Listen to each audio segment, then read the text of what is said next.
on cue.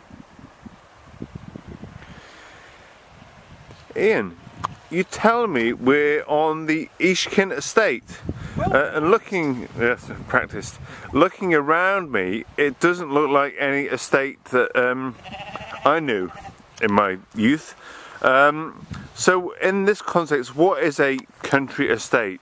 Well, obviously, Dave, we're going to be joined by a sheep any minute now, but obviously, Dave, a country estate like this one is not a housing estate. There are the occasional house on this estate, if Dave pans to his right, looking up this fantastically beautiful valley. You can see probably the only house in the valley. It's a massive valley and it is virtually the only house. The road that the sheep that is hailing us on is on leads to absolutely nowhere except to the shooting lodge at the bottom of the road, probably another 4 miles. We've driven 4 miles about from the main road to go down this road, to stop here to record this for you, to show you this estate. And so basically we're talking 8 miles of land roughly, probably going the same either side of the road. So if you multiply that up in terms of acreage, it is absolutely massive. And that is a northwest Highlands and Islands landed estate. It is the basic building block of land ownership in the Highlands to this very day.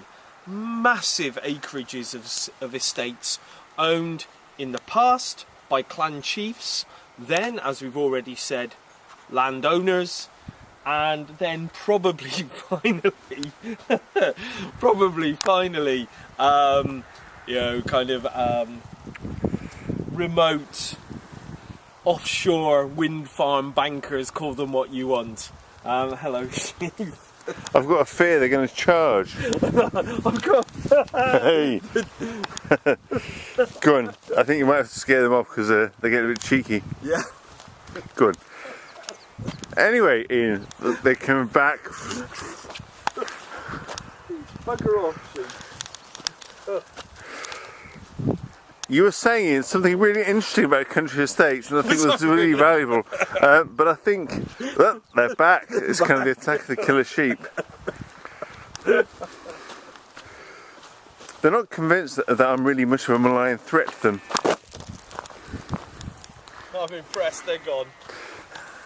I think you were just saying that the country estate is basically land ownership. Yeah. And you're about to say that the basis of it is hunting and shooting and fishing? Yeah, absolutely. Country sports, we call them. Country sports, yes. And the thing you just looked at there is absolutely part of that. It is, I would guess, I'm not exactly certain, but I would guess it's where the head gamekeeper for the estate lives.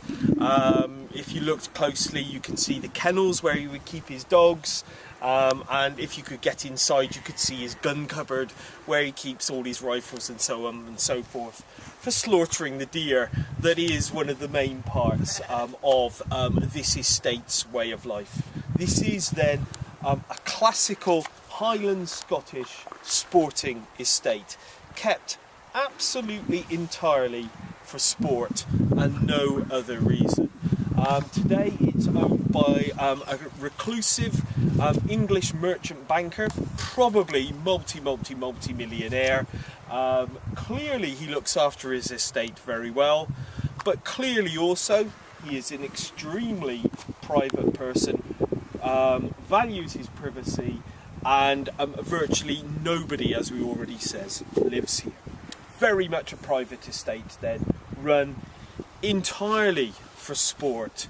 Its income will be derived from sport as well. You will get wealthy guests coming here, often European, increasingly Arabic, to shoot. Essentially to shoot, but also to fish as well. They'll take salmon and trout out of the water, and they'll also shoot basically deer. Stags or hinds, the female deer, in the appropriate season.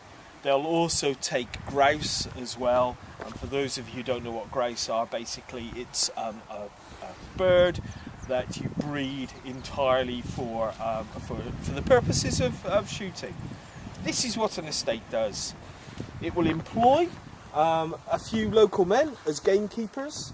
A few local people will also work in the house on the season, but essentially it's empty, and it always has been empty. Ishkin is an extremely well-known estate on the island, and it was an estate that always had a certain reputation, shall we say, for not having very good relationships with the local people.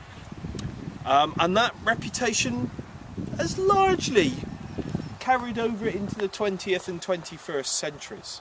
And just to close this section of the video, that reputation for not having a good relationship with its people, with its local people, culminated in the very notorious Park Deer Raid of 1887. And that is clearly something that we would want to talk about in any module that talks about rural social protest. Thank you. Thank you, and thank you. I think we can now breathe easy because they're... Apart from one... They've been largely defeated, at least morally. Yes, absolutely, yes. Good. Yes.